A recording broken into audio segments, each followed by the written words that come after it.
Hi, in front of me is LG Q6 and today I would like to show you how you can download and apply iOS Launcher on this Android device.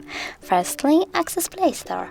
Now click on the search bar and type iOS Launcher. Then you need to download this app from this developer and open it.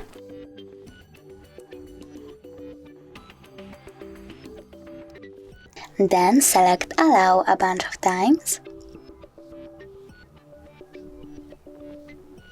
and click Home button.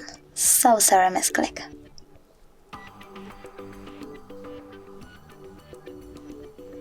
Now you need to select iOS Launcher, click Use as default app and choose OK. Then click Got it. And as you can see, Apple layout was applied successfully on my device. Thanks so much for watching. If you enjoyed this video, don't forget to leave a like, comment and subscribe.